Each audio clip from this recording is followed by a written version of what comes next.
Assalamualaikum warahmatullahi wabarakatuh. Pada kesempatan siang hari ini kami akan membuat video pembelajaran mengenai materi teknik dan instrumen evaluasi pembelajaran, yaitu instrumen penilaian afektif, instrumen penilaian kognitif, dan instrumen penilaian psikomotorik. Adapun tujuan kami membuat video ini adalah untuk memenuhi tugas ulangan akhir semester mata kuliah evaluasi pembelajaran dengan dosen pengampu Ibu Veilo Sophia Putri Agri SPD MPD. Sebelum memulai video pembelajaran kali ini, kami akan membuka video ini dengan perkenalan terlebih dahulu, kemudian dilanjut dengan pemaparan materi.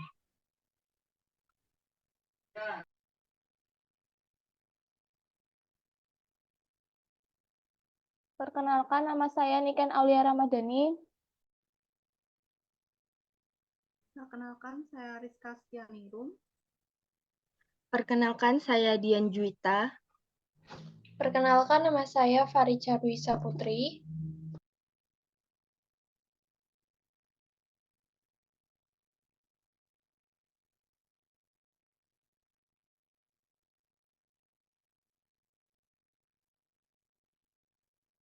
Dalam video pembelajaran kali ini kami akan membahas 3 materi, yaitu mengenai yang pertama adalah teknik dan instrumen evaluasi hasil belajar afektif, yang kedua yaitu teknik dan instrumen evaluasi hasil belajar kognitif, dan yang ketiga adalah teknik dan instrumen evaluasi hasil belajar psikomotorik.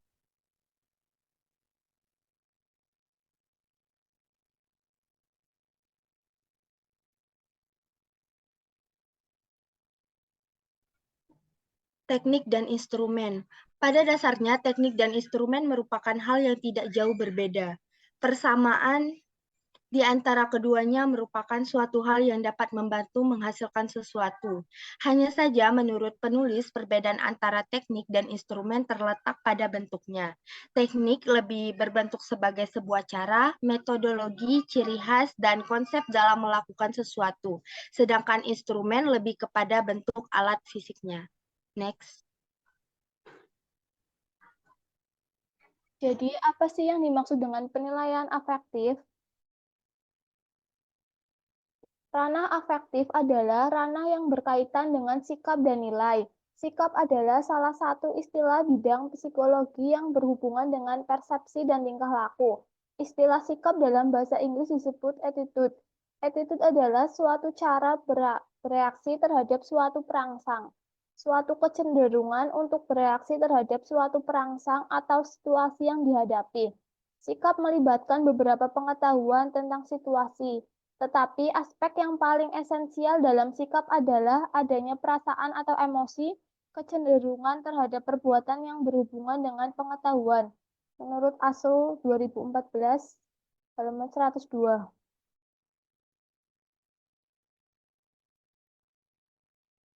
Sedangkan menurut Yusrizal menjelaskan mengenai 5 tingkatan dalam penilaian afektif, yaitu yang pertama penerimaan, dan yang kedua tanggapan, dan yang ketiga penilaian, dan yang keempat organisasi, dan yang terakhir pengalaman.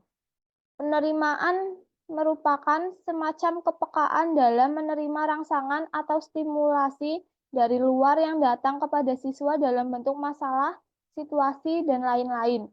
Dalam tipe ini termasuk kesadaran atau keinginan untuk menerima stimulasi juga diartikan sebagai kemauan untuk memperhatikan suatu kegiatan atau suatu objek. Pada jenjang ini, siswa dibina agar mereka bersedia menerima nilai-nilai yang diajarkan kepada mereka, dan mereka mempunyai kemauan untuk menggabungkan diri ke dalam nilai tersebut.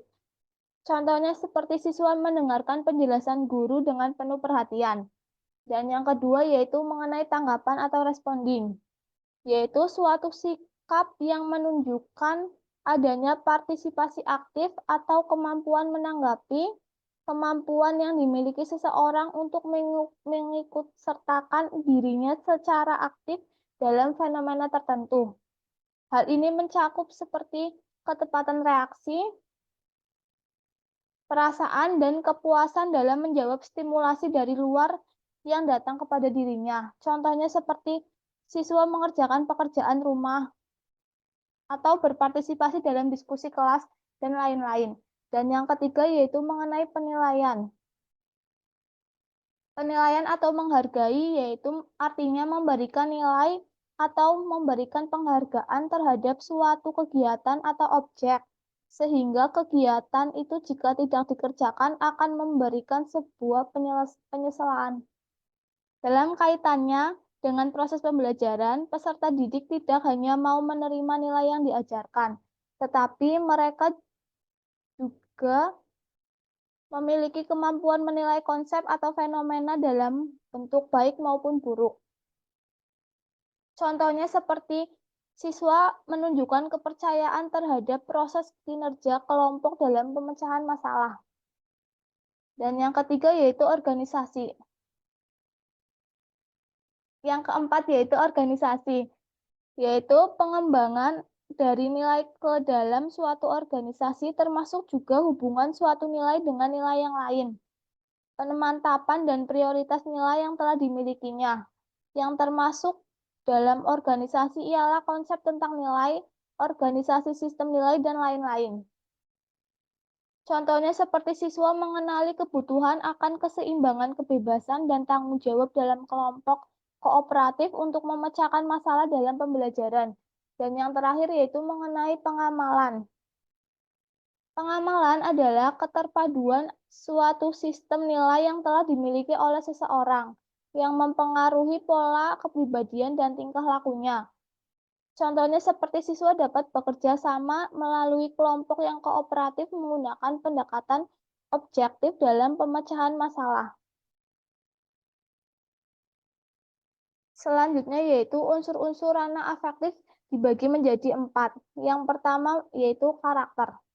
Karakter adalah tabiat, watak, atau akhlak maupun kepribadian seseorang yang terbentuk dari hasil internalisasi berbagai kebijakan yang diyakini sebagai landasan untuk cara berpikir, cara pandang, dan cara bertindak. Selanjutnya yaitu sikap. Sikap merupakan kecenderungan untuk bertindak secara suka maupun tidak suka terhadap suatu objek. Sikap dapat dibentuk melalui cara mengamati dan menirukan sesuatu yang positif, kemudian melalui penguatan serta menerima informasi secara verbal. Menurut Fishbein, sikap adalah suatu predisposisi yang dipelajari untuk merespon secara positif atau negatif terhadap suatu objek, suatu situasi, maupun situasi konsep. Dan yang ketiga mengenai minat. Minat adalah suatu disposisi yang terorganisir melalui pengamalan yang mendorong seseorang untuk memperoleh objek tertentu. Mengenai aktivitas, pemahaman, dan keterampilan untuk tujuan perhatian atau pencapaian. Sedangkan menurut KBBI, minat merupakan suatu keinginan atau kecenderungan hati yang tinggi terhadap sesuatu. Dan yang terakhir yaitu mengenai persepsi.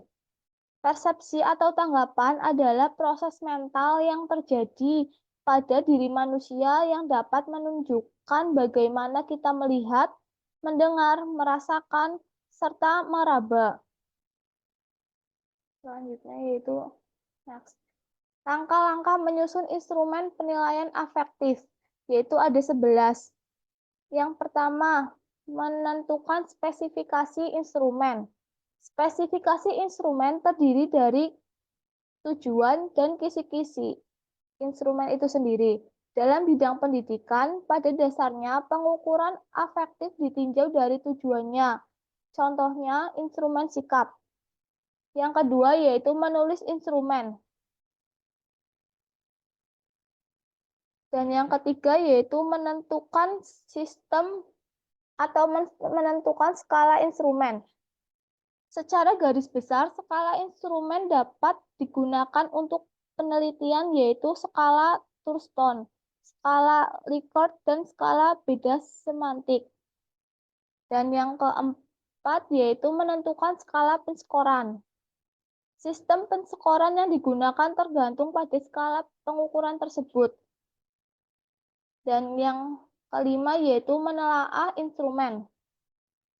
Kegiatan pada menelaah instrumen adalah menelaah apakah butir pernyataan atau pertanyaan sesuai indikator, bahasa yang digunakan komunikatif dan menggunakan tata bahasa yang benar, butir pertanyaan atau pernyataan tidak biasa, maupun format instrumen yang menarik untuk dibaca.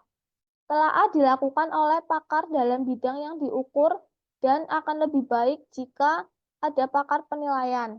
Telaah juga dapat dilakukan oleh teman sejawat bila ingin dimasukkan tentang bahasa dan format instrumen.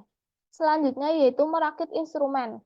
Setelah instrumen diperbaiki, selanjutnya yaitu instrumen dirakit, yaitu melakukan atau menentukan format tata letak instrumen dan urutan pertanyaan atau pernyataan.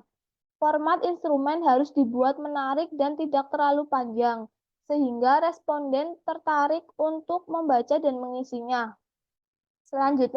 Selanjutnya yaitu melakukan uji coba. Setelah dirakit, kemudian instrumen diuji cobakan kepada responden.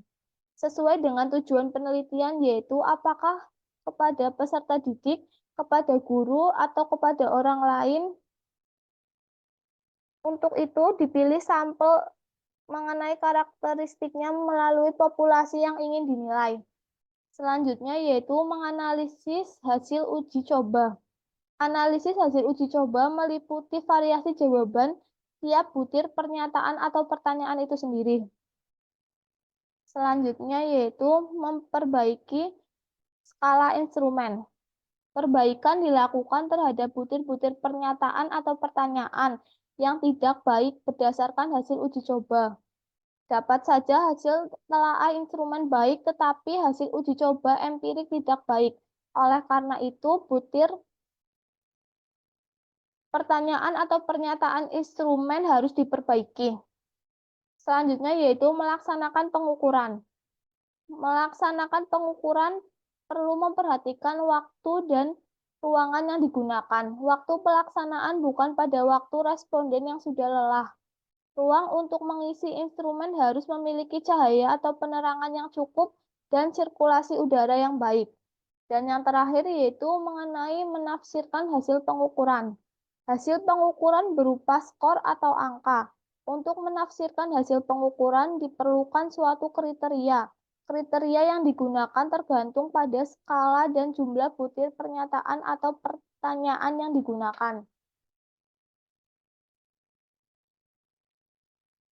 Selanjutnya yaitu penyusunan instrumen afektif dalam skala yang digunakan ada 4. Yaitu yang pertama skala sikap dan minat. Yaitu instrumen penilaian yang dapat digunakan untuk menilai minat dan sikap peserta didik terhadap mata pelajaran tertentu. Adapun langkah-langkah penyusunannya yaitu yang pertama, menentukan indikator minat yang akan dinilai. Dan yang kedua, memilih tipe skala yang akan digunakan. Dan yang ketiga yaitu menulis instrumen. Dan yang keempat, mendiskusikan instrumen dengan teman sejawat. Dan yang terakhir, merevisi instrumen hasil diskusi tersebut. Dan yang kedua yaitu mengenai skala sikap Likert. Skala sikap Likert merupakan teknik pengukuran yang sederhana dan paling sering dijumpai dalam pengukuran ranah afektif, khususnya untuk sikap. Dan yang ketiga, observasi merupakan pengamatan atau suatu teknik yang dilakukan dengan cara mengadakan pengamatan secara teliti serta pencatatan secara sistematis. Dan yang terakhir yaitu mengenai anecdotal record dan kuesioner. Anecdotal record merupakan catatan seketika yang berisi peristiwa yang spesifik dan menarik mengenai suatu yang diamati, sedangkan kuesioner itu sendiri adalah alat pengumpulan data secara tertulis yang berisi pernyataan ataupun pertanyaan.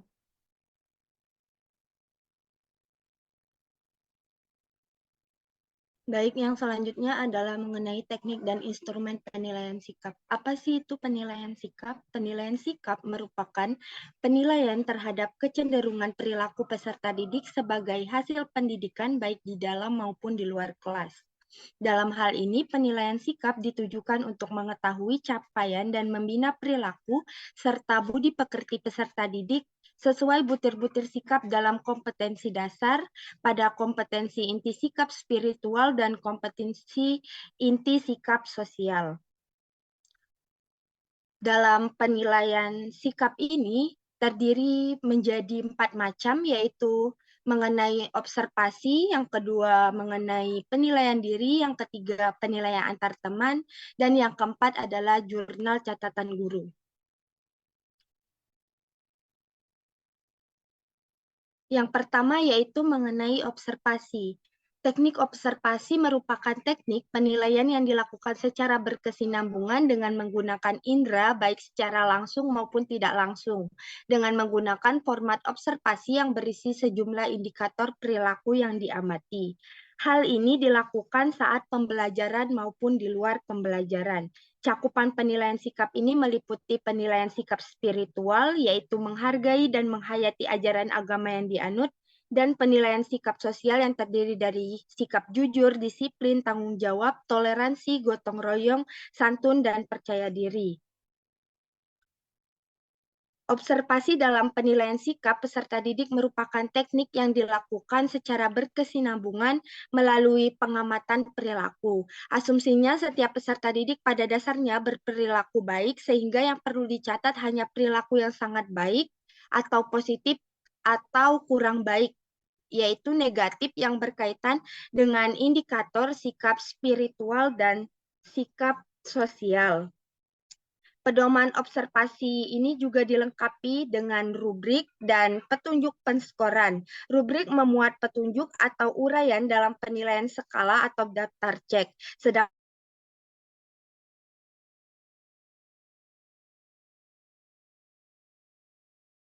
mengolah merupakan contoh dari pedoman observasi sikap spiritual, yang dimana di sini terdapat petunjuk, yaitu lembaran ini diisi oleh guru untuk menilai sikap spiritual peserta didik. Berilah tanda cek pada kolom skor sesuai sikap spiritual yang ditampilkan oleh peserta didik dengan kriteria sebagai berikut. Yang pertama adalah 1, selalu apabila selalu melakukan sesuai pernyataan. Yang kedua yaitu sering apabila sering melakukan sesuai pernyataan dan kadang-kadang tidak melakukan. Yang ketiga yaitu kadang-kadang apabila kadang-kadang melakukan dan sering tidak melakukan. Dan 4 yaitu tidak pernah apabila tidak pernah melakukan. Nah, di sini ada tabel yaitu yang berisi pedoman observasi sikap spiritual, ada nama peserta didik, kelas, dan tanggal pengamatan. Yang pertama yaitu aspek pengamatan, berdoa sebelum dan sesudah melakukan sesuatu, diisi dengan skor 1, 2, 3, atau 4. Yang dimana tadi sudah saya jelaskan, skor 1 adalah selalu, yang kedua adalah sering, yang ketiga kadang-kadang, dan yang keempat tidak pernah. Yang kedua, mengucapkan rasa syukur atas karunia Tuhan. Yang ketiga, memberi salam sebelum dan sesudah menyampaikan pendapat atau presentasi. Yang keempat, mengungkapkan kekaguman secara lisan maupun tulisan terhadap Tuhan saat melihat kebesaran Tuhan. Yang kelima, yaitu merasakan keberadaan dan kebesaran Tuhan saat mempelajari ilmu pengetahuan. Nah, setelah mengisi kelima aspek pengamatan ini, nanti akan ada total jumlah skor. Jadi, berapa jumlah skor yang akan didapat? Petunjuk penskoran, skor akhir digunakan skala 1 sampai 4.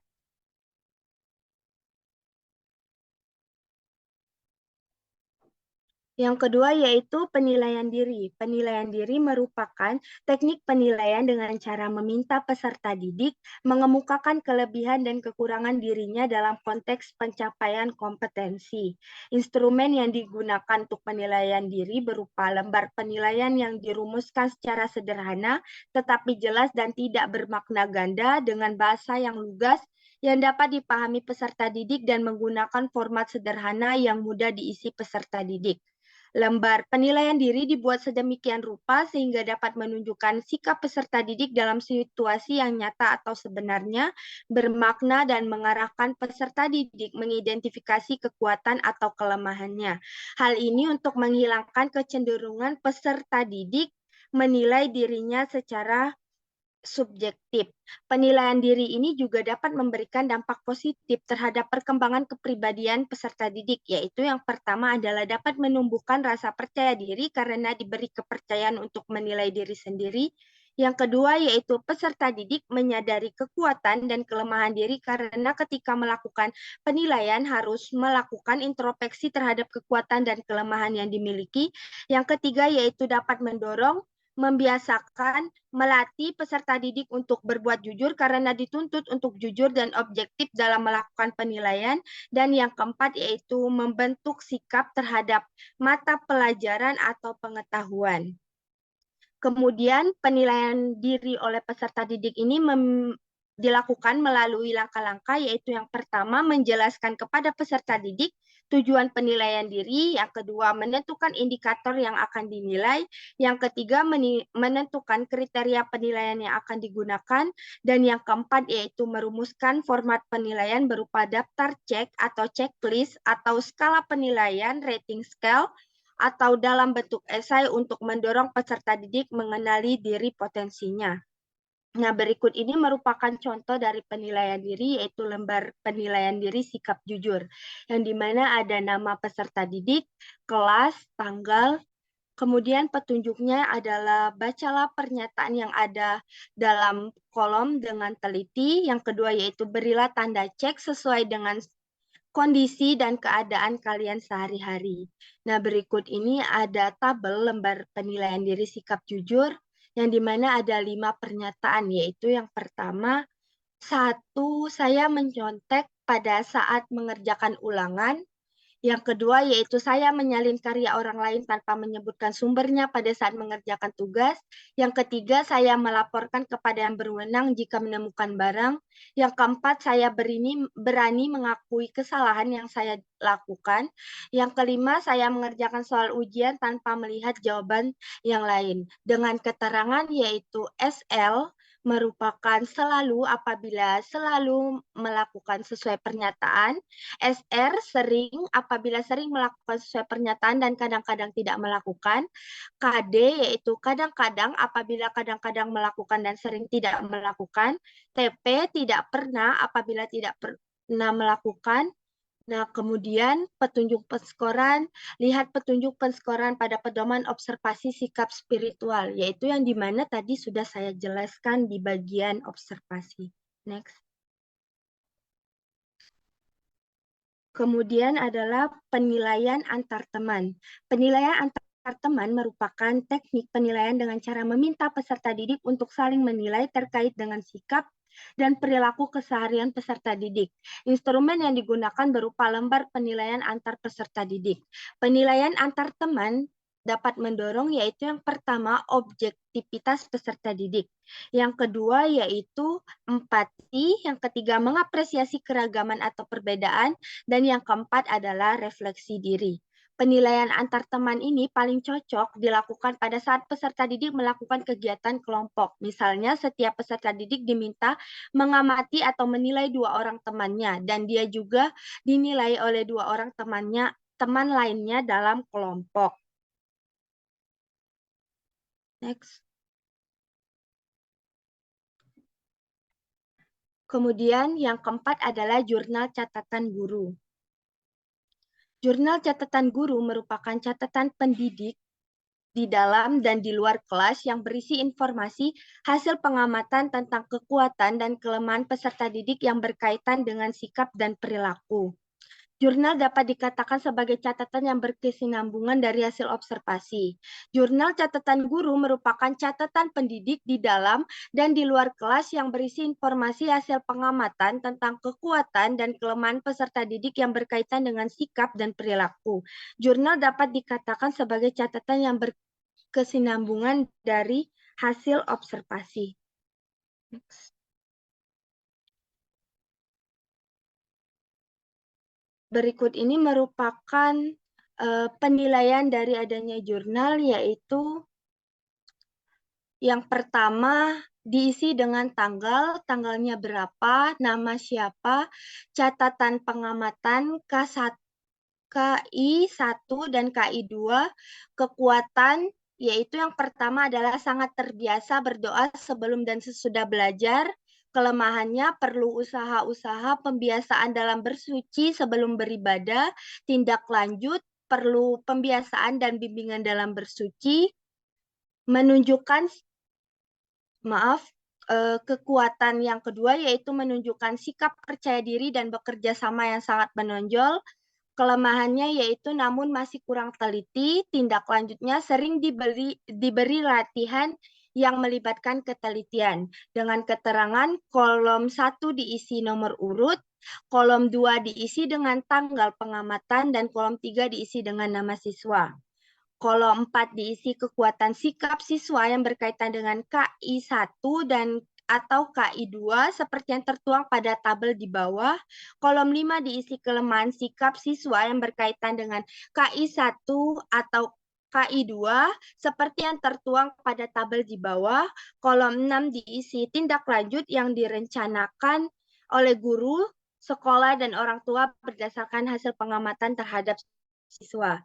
Jadi dapat disimpulkan bahwa penilaian ranah afektif ini dapat diartikan sebagai penilaian sikap dan nilai yang lebih sulit diukur daripada ranah lainnya. Penilaian ranah afektif tidak cocok jika diukur dengan teknik tes karena aspek yang diukur terkait dengan sikap dan nilai-nilai. Teknik penilaian yang cocok adalah dengan teknik non-tes. Ada beberapa bentuk teknik penilaian non-tes yang dapat digunakan untuk melakukan penilaian ranah afektif. Antara lain yaitu teknik observasi, wawancara, penilaian antar teman, dan juga skala sikap.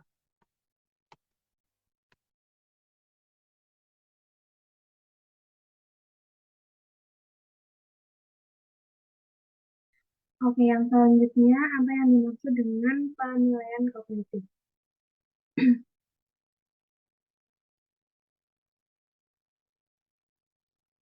Oke, di sini pengertian penilaian kognitif adalah menurut Direktorat Jenderal Guru dan Tenaga Pendidikan, Kementerian Pendidikan dan Kebudayaan tahun 2018 menjelaskan bahwa ranah kognitif meliputi kemampuan dari peserta didik dalam mengulang atau menyatakan kembali konsep atau prinsip yang telah dipelajari dalam proses pembelajaran yang telah diperolehnya. Dan untuk selanjutnya yaitu tujuan dari penilaian kognitif. Untuk mengetahui apakah peserta didik telah mencapai ketuntasan belajar juga untuk mengidentifikasi kelemahan dan kekuatan penguasaan pengetahuan peserta didik dalam proses pembelajaran atau diagnostik. Kemudian oleh karena itu, pemberian umpan balik atau feedback kepada peserta didik sangat penting.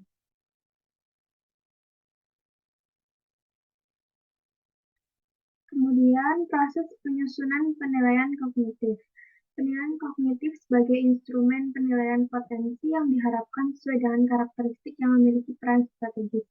Instrumen penilaian haruslah memiliki validitas dan reliabilitas yang baik serta ditunjang dengan item-item yang memiliki taraf kesukaran yang sesuai dengan tujuan pengukuran serta mampu membedakan kemampuan kognitif dari peserta. Pengukuran terhadap kemampuan kognitif, baik yang diadministrasikan secara individu maupun kelompok, harus menggunakan tes psikologi terstandar.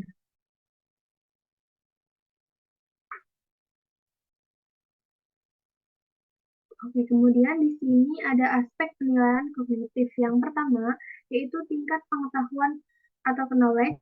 Pada tahap ini menuntut siswa untuk mampu mengingat atau rekal berbagai informasi yang telah diterima sebelumnya. Yang nomor 2, tingkat pemahaman atau comprehension.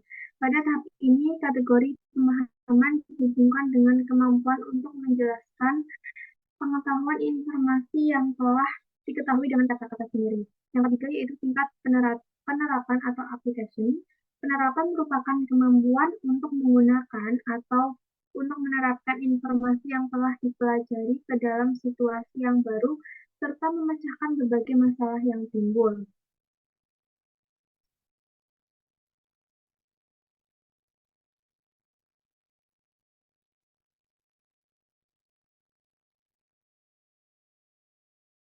Kemudian di sini ada yang keempat yaitu tingkatan analisis atau analisis, merupakan kemampuan mengidentifikasi, memisahkan dan membedakan komponen-komponen atau elemen suatu fakta. konsep, pendapat, asumsi atau hipotesa, dan kesimpulan. Kemudian yang kelima ada tingkat sintesis. Sintesis merupakan kemampuan seseorang dalam mengaitkan dan menyatukan berbagai elemen dan unsur pengetahuan yang ada sehingga terbentuk pola baru yang telah menyeluruh. Kemudian ada tingkat evaluasi, merupakan level tertinggi yang mengharapkan peserta didik mampu membuat penilaian dan keputusan tentang nilai suatu gagasan, metode, produk, atau benda dengan menggunakan kriteria tertentu.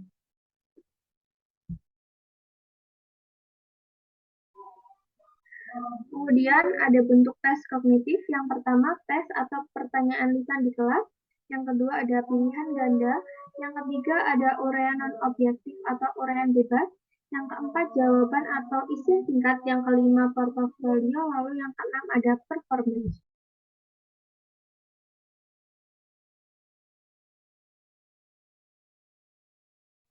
Oke, selanjutnya yaitu ada macam-macam penilaian dalam evaluasi belajar. Yang pertama, penilaian formatif merupakan kegiatan penilaian yang bertujuan untuk mencari umpan balik atau feedback. Yang selanjutnya hasil penilaian tersebut dapat digunakan untuk memperbaiki proses belajar mengajar yang sedang atau sudah dilaksanakan. Kemudian yang kedua ada penilaian sumatif, yaitu penilaian yang dilakukan untuk memperoleh data atau informasi sampai di mana penguasaan atau pencapaian belajar siswa terhadap bahan pelajaran yang telah dipelajari selama jangka waktu tertentu.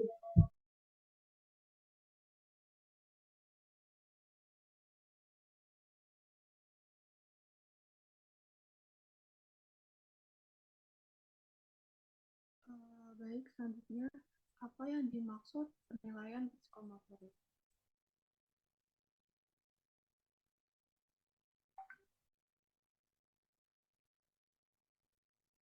Menurut Sujana 2009,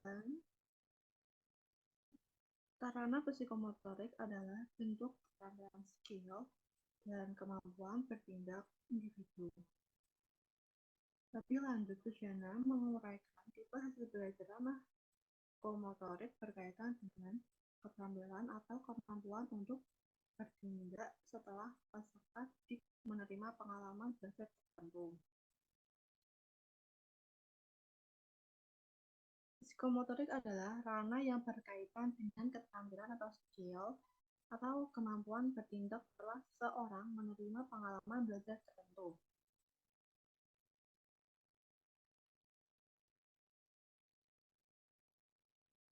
Nah, kemudian tujuan psikomotorik menurut Haron tahun 1972 adalah yang pertama, meniru. Tujuan pembelajaran pada tingkat ini diharapkan peserta didik dapat meniru suatu perilaku yang dilihatnya. Yang kedua ada manipulasi. Tujuan pembelajaran pada tingkat ini menuntut peserta didik untuk melakukan suatu perilaku tanpa bantuan visual sebagai mana pada tingkat meniru tapi diberi petunjuk berupa tulisan atau instruksi verbal. Yang ketiga ada keterampilan gerakan.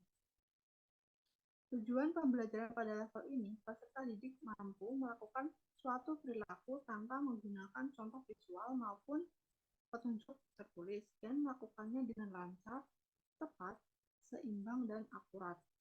Yang keempat ada artikulasi.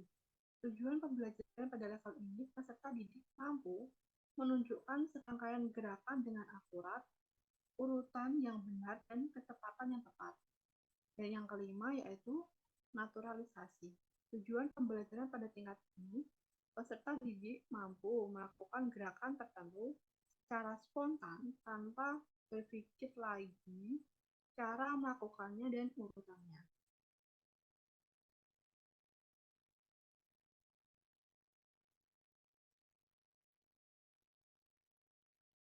Kemudian ada bentuk-bentuk teknik pengukuran ranah psikomotorik.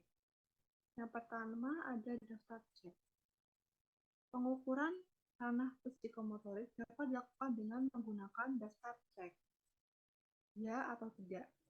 Pada pengukuran ranah psikomotorik yang menggunakan daftar cek, Peserta didik memperoleh nilai apabila kriteria penguasaan kemampuan tertentu dapat diamati oleh penilai. Jika tidak dapat diamati, peserta didik tidak memperoleh nilai. Kelemahan pada cara ini adalah penilai hanya mempunyai dua pilihan mutlak. Misal, benar, salah, dapat diamati, tidak dapat diamati. Dengan demikian, tidak terdapat nilai tengah.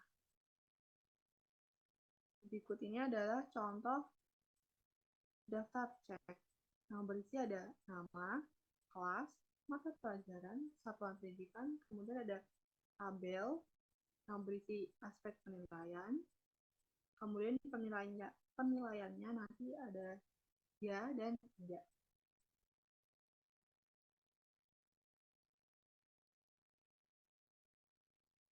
Yang kedua ada anecdotal record atau catatan kejadian. Suatu catatan seketika yang berisi peristiwa atau kenyataan yang spesifik dan menarik mengenai sesuatu yang diamati atau terlihat secara kebetulan. Tujuan pembuatan catatan tersebut adalah untuk pembinaan peserta didik lebih lanjut. Adapun ketentuan pembuatan catatan kejadian tersebut yang perlu diperhatikan.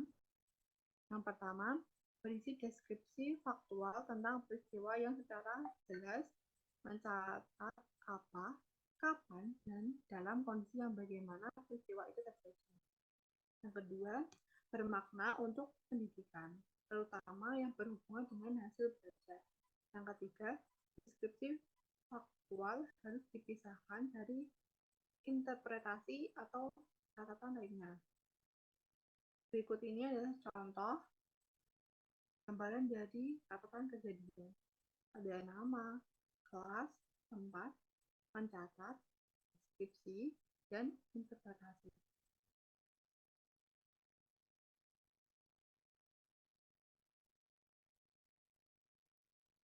Yang ketiga ada skala rentan.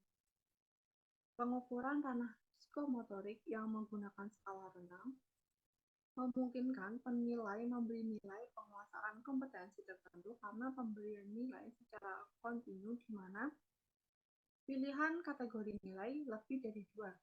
Penilaian sebaiknya dilakukan oleh lebih dari satu penilai agar faktor subjektivitas dapat diperkecil dan hasil penilaian lebih akurat. Nah, berikut ini adalah contoh penggunaan skala rentan. Ada aspek penilaian yang berisi ingat dan baca basmalah, membasuh telapak tangan dari kanan ke kiri, berkumur 3 kali sambil istinsyak 3 kali. Nah, ini ada nilai 1, 2, 3, dan 4.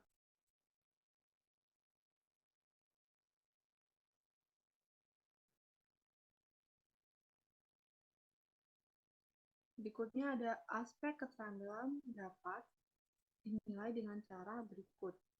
Yang pertama, kerja atau praktik.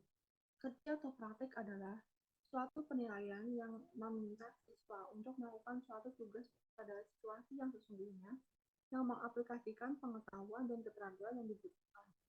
Penilaian ini cocok digunakan untuk menilai ketercapaian kompetensi yang menuntut peserta didik melakukan tugas tertentu seperti praktik ibadah, prestasi, bermain peran, dan membaca Al-Quran, dan sebagainya.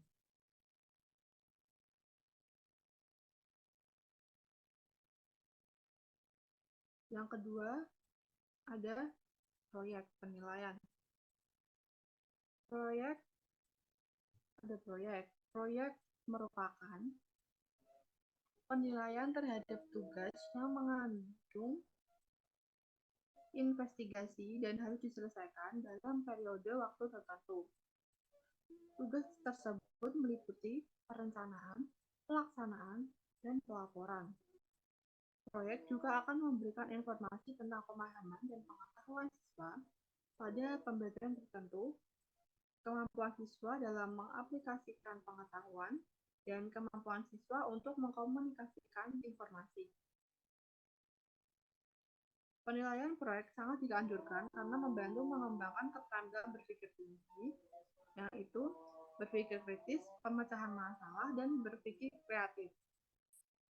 Peserta didik misalnya membuat laporan pemanfaatan energi di dalam kehidupan, membuat laporan hasil pengamatan pertumbuhan tanaman, dan lain-lain.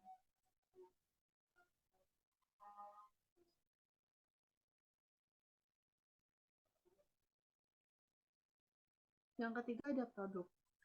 Penilaian produk meliputi penilaian kemampuan peserta didik membuat produk-produk teknologi dan seni, seperti makanan, contoh tempe, kue, asinan, bakso, dan nata de coco.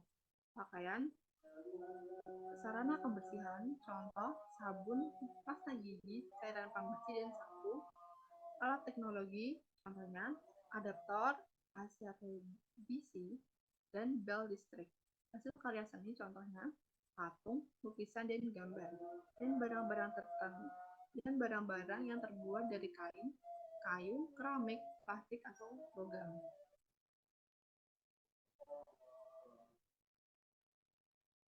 Yang keempat ada portofolio. Penilaian dengan memanfaatkan portofolio merupakan penilaian melalui sekumpulan karya peserta didik yang tersusun secara sistematis dan terorganisasi yang dilakukan selama kurun waktu tertentu. Portofolio digunakan guru dan peserta didik untuk memantau secara terus-menerus perkembangan pengetahuan dan keterampilan peserta didik dalam bidang tertentu. Dengan demikian, penilaian portofolio memberikan gambaran secara menyeluruh tentang proses dan pencapaian hasil belajar peserta didik.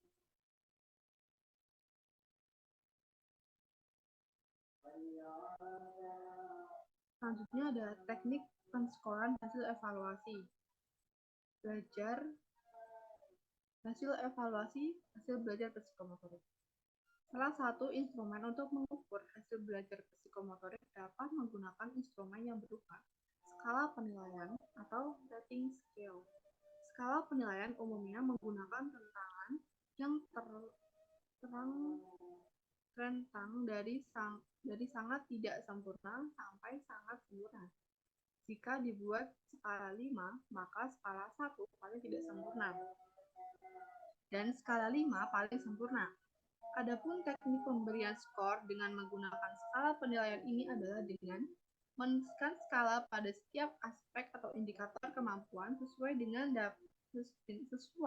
yang dapat ditampilkan oleh peserta didik yang dievaluasi. Langkah selanjutnya adalah menjumlah skor setiap aspek atau indikator kemampuan tersebut sehingga diperoleh skor total masing-masing siswa.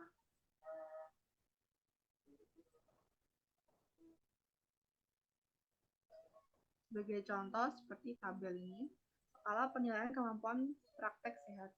Satuan pendidikan sekolah menengah pertama, kelas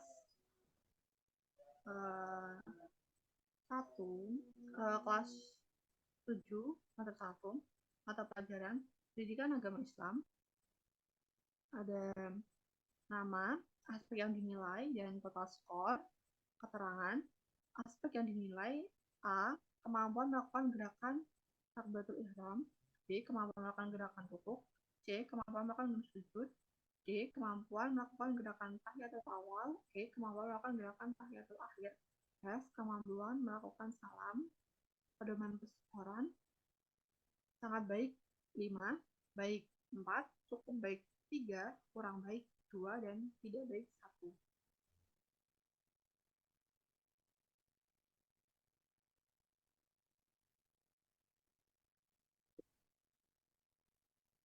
Baik, sekian video pembelajaran dari kelompok kami. Apabila terdapat kesalahan baik dalam perkataan maupun perbuatan, kami memohon maaf. Kami akhiri. Wassalamualaikum warahmatullahi wabarakatuh.